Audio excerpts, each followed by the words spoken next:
let me just take a moment to educate a lot of people about what's going on with your money. I just got off the phone with Comcast, and they're doing the same thing a lot of companies are doing. And I would say there's billions of dollars of fraud going on. I think a lot of people my age are familiar with the Enron scandal. And I'm in business school. And I'm going to let you know right now that when it comes to corporations and publicly traded companies, you know, we may have laws in place.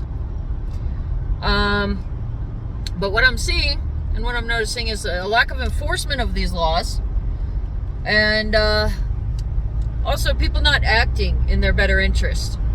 So, statistically, I was in class today, something like 32% of the general public is able to pass a financial education class. So, here's the thing about life. Okay? When somebody takes something from you, you have less. Alright? And then somebody takes something from you again, you have less.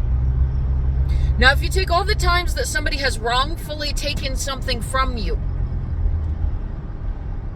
and add it all up, how many years behind has that put you in your life? There's going to be a retirement crisis here in the United States. And that's kind of my focus is the United States here. So let's talk about these call centers where you call and you get somebody who hardly speaks English trying to assist you with your account. Okay? Here's the thing about business. The United States dollar is the world currency right now. That means that the United States dollar is extremely relevant, not just in America, but outside in multiple other countries. And it's because of the alliances that we have with other nations that this has become the thing. So the U.S. dollar is unlikely to fail as the world currency. It also means that English is the language of business, and the U.S. dollar is the currency of exchange, the global currency of exchange. So, when it comes to other countries, you know, people are hard up. For those of you who live here, we're pretty lucky to live here. Only like 25% of the population in Africa has internet access. We consider it a utility. So, count your blessings. Be grateful for what you have. But I just reported Optimum or Altice U.S.A. after working there to probably about 4 or 5 different branches of government reporting fraud. I have about 9 years of call center experience. Started doing that when I was a teenager. At the age of 16, I was making real good money as a salesperson. I worked for that company for 5 years. 5 years, a business goes through changes, it grows and it develops. And I think if I've got this many years of experience doing that kind of work, I ought to have some level of legal education on telecom at this point. I've worked for a handful of different internet companies. Now, I've had to call Comcast or Xfinity every month now because my bill changes and changes and changes and changes. So let me tell you about what I experienced when I was working for SiriusXM. During the pandemic, I got switched to that account for a third-party call center here in the United States. And SiriusXM has employees outside of the country. These are employees that are less likely to understand United States law. They're more likely to be job scared. They're more likely to be facing more severe forms of financial disparity. We have one of the highest standards of living in this country.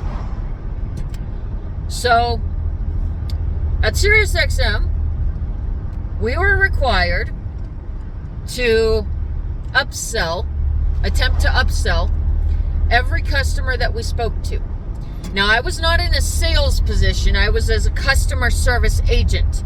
If a customer calls to try and pay their bill and get off the phone, I was required to meet a quota in attempts to upsell the customer, current customers. So, let me tell you what I saw while I was working there, is that agents in the foreign call center, because of their required quota, were pushing through sales that customers never agreed to. And I got a lot of phone calls about this, about people having added services and increases in their bills that they did not agree to.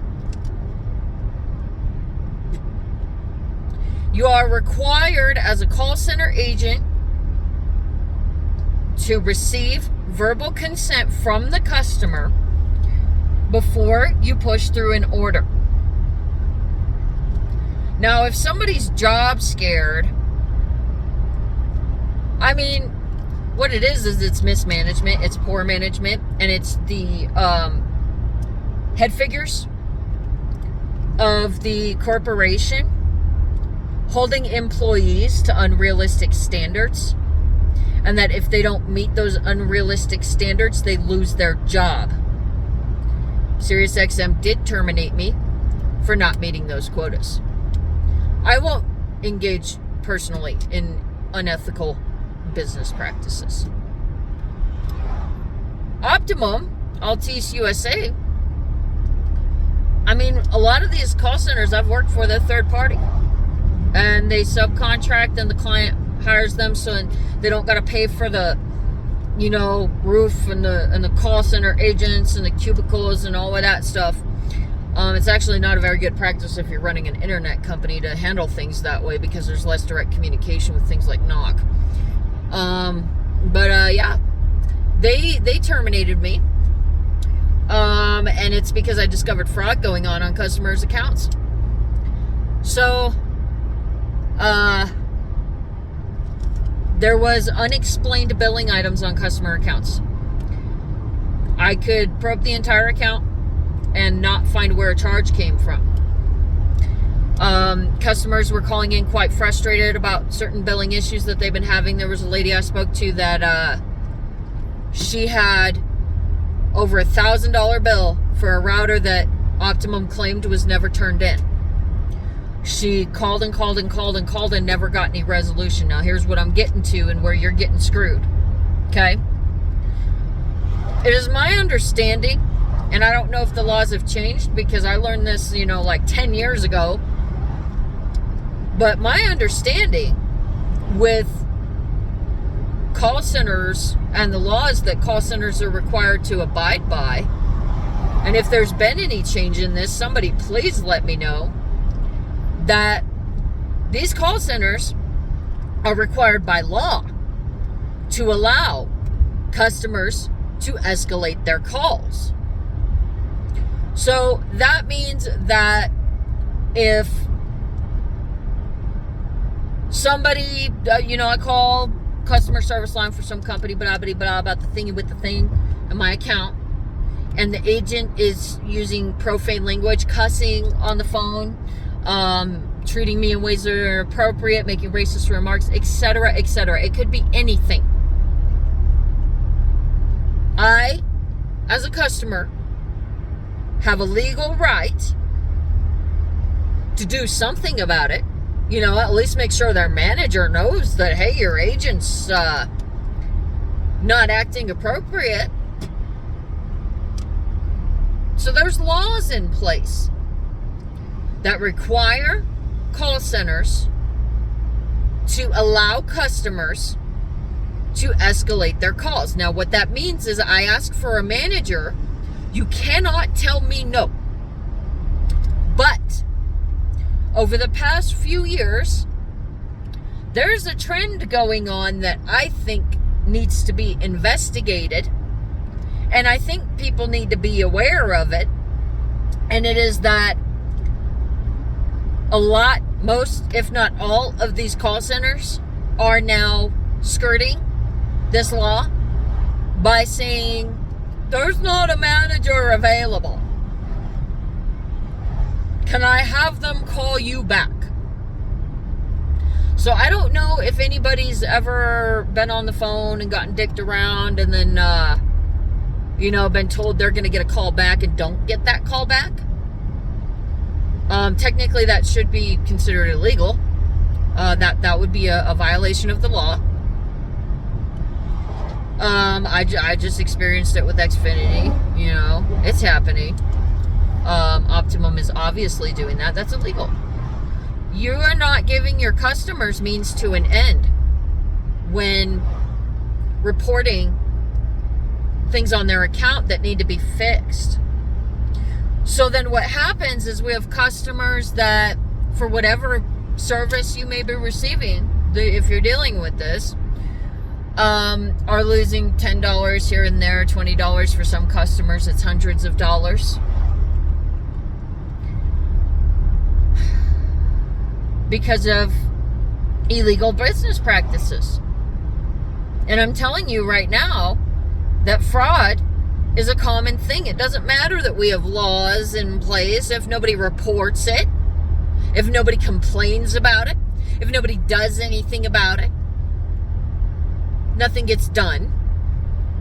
And I just filed a whole bunch of reports, claims, for a variety of reasons against employers that I've worked for. And I'm not hearing back from the government. And they're making it damn near impossible for me to do anything about it. So we have laws. I'm not right now yet seeing enforcement of these laws.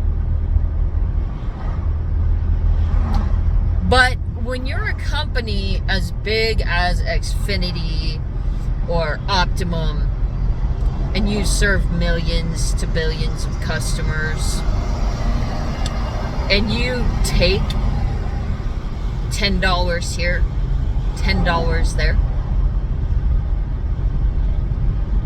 and it's illegitimate charges, that's fraud. And that's billions of dollars of fraud. That's not $100 that you stick in your pocket and get away with. That is billions of dollars of fraud. And one of the things that really upsets me that I feel like I'm dealing with in my life is the amount of hardship that I've had to face, because one voice here and there doesn't really get heard. And a lot of people in this country are poorly educated and prefer to allow themselves to be the victim and feel helpless and feel like there's nothing that they can do about their problems. But if you've got children and a family and mouths to feed, then I'm going to tell you right now that your struggle, the fact that you can't save for retirement, that you don't have retirement savings, that you can't put your kids through college, that, you're struggling to get by, you're struggling to afford groceries, is also partially a tribute to your own failure to act when you are being blatantly taken advantage of. And you're lining the pockets of these billionaires who did not rightfully earn their money and are actually engaging in illegal activity to get that money by not holding them accountable. My opinion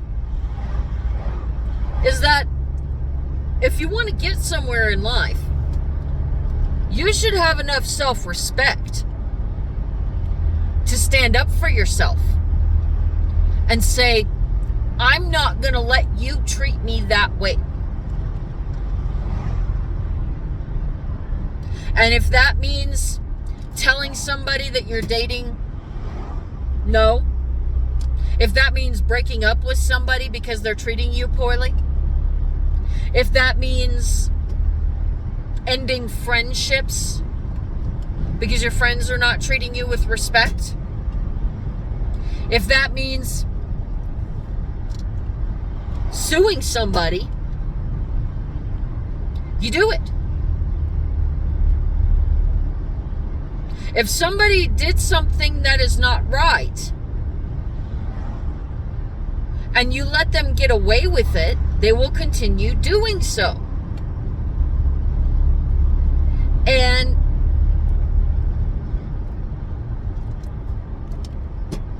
the more that happens, the more people allow these bad things to happen, the more it happens to other people. And it becomes like a viral plague. And it takes over society. And it becomes the way that things are. Now, if you're sick of living like crap, you need to start standing up for yourself. If you want what everybody else has, do what everybody else is doing. A good chunk of the population is really having a hard time getting by right now. And being poorly educated has a lot to do with it. You walk into an impoverished geographical region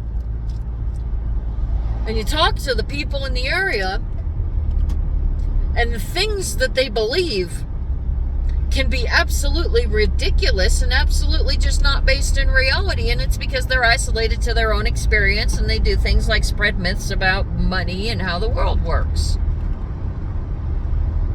that are simply not true. The most important education you could have is a financial education. But you need to protect yourself. And I understand that it's frustrating spending hours on the phone dealing with some company. And I feel like that's what they expect, is for you to get frustrated and give up. But I'm sorry, if you think that you're just going to take some money from me because you feel like it, I'm pretty sure that that's legally defined as fraud. And I'm very concerned because I'm noticing that a lot of call centers are outsourcing now that didn't used to be.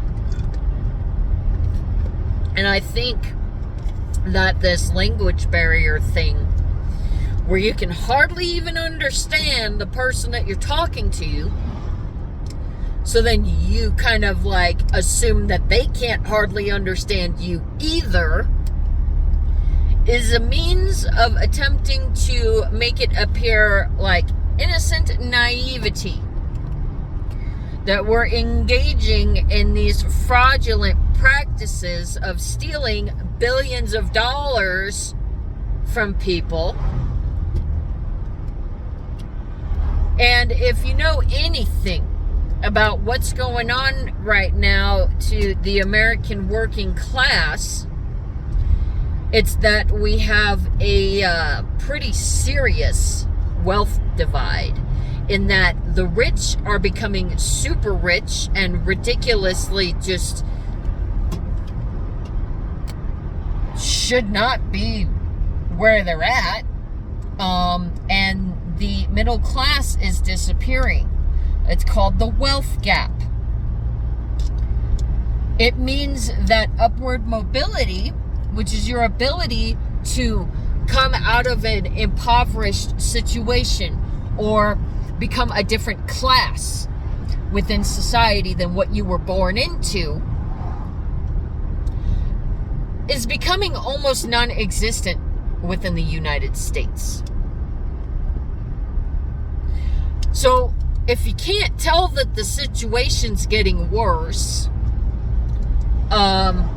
It's getting worse, and it's not getting better. And all of us individual human beings are going to die one day.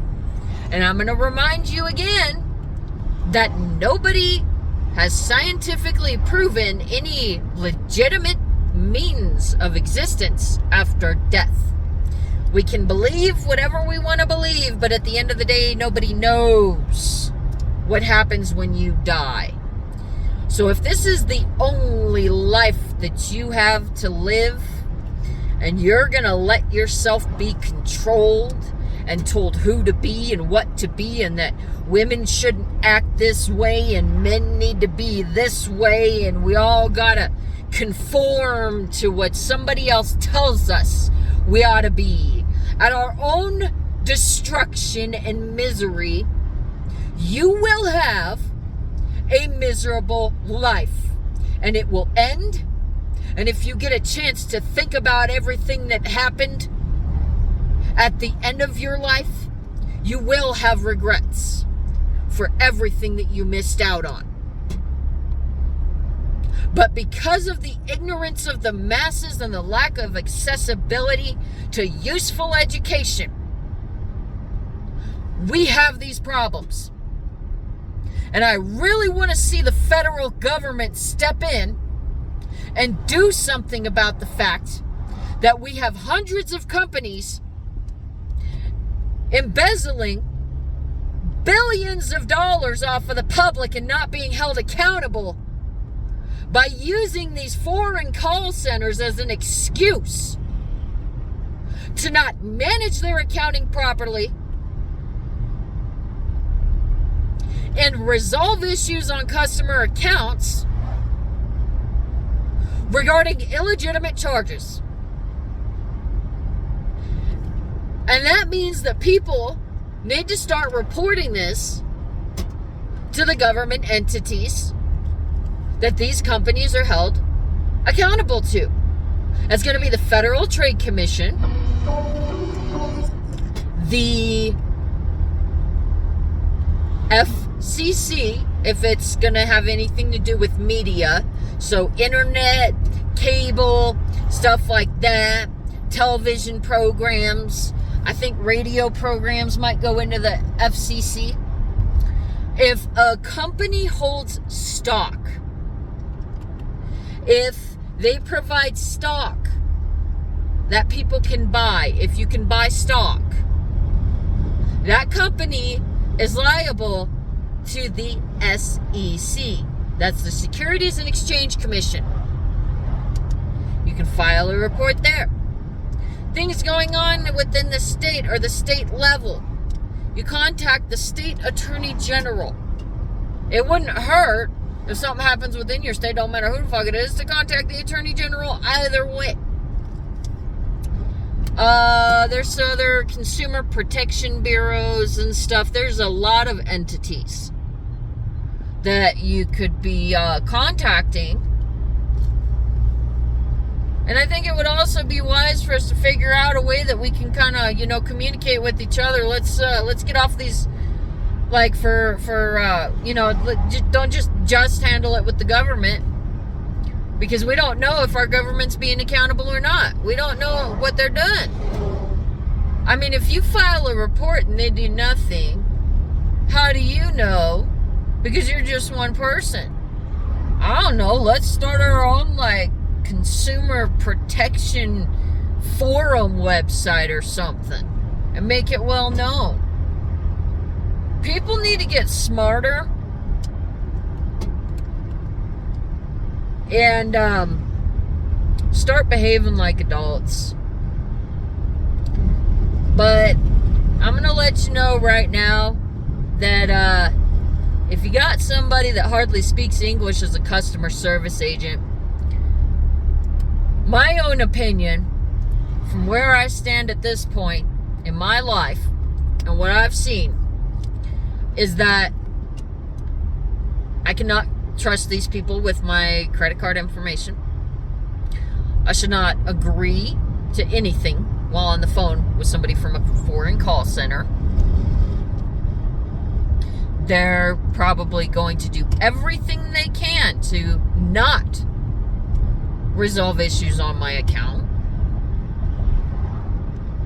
And the moment that person gets on the phone, that's a huge red flag to me that there's a good chance that whatever company I'm calling is probably engaging in fraudulent activity.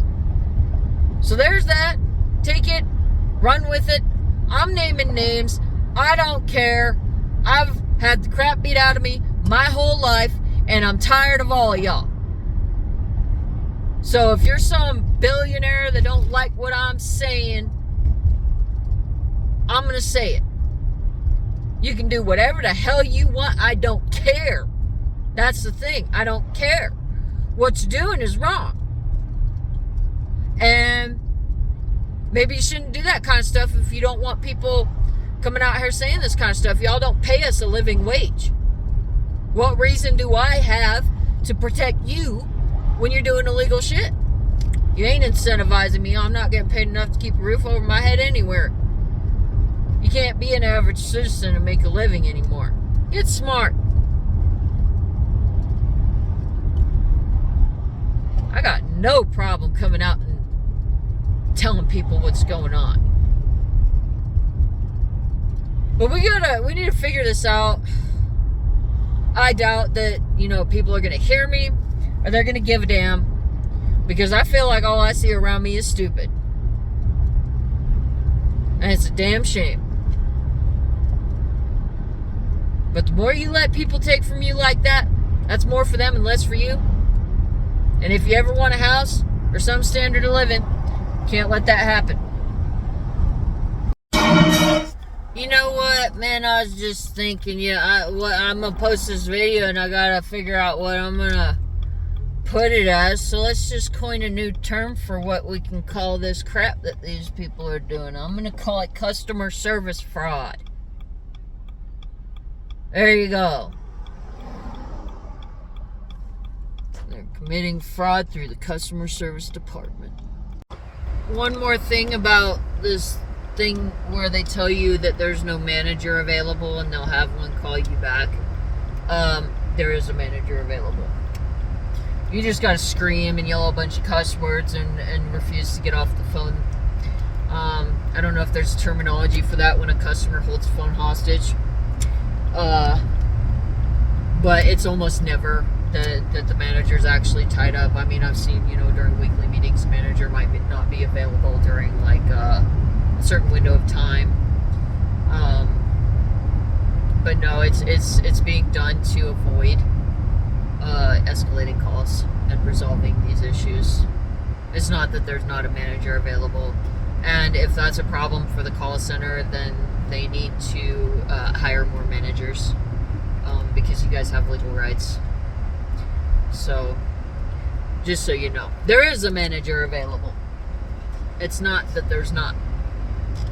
I know that's what they're telling you, and that's why this is fraudulent.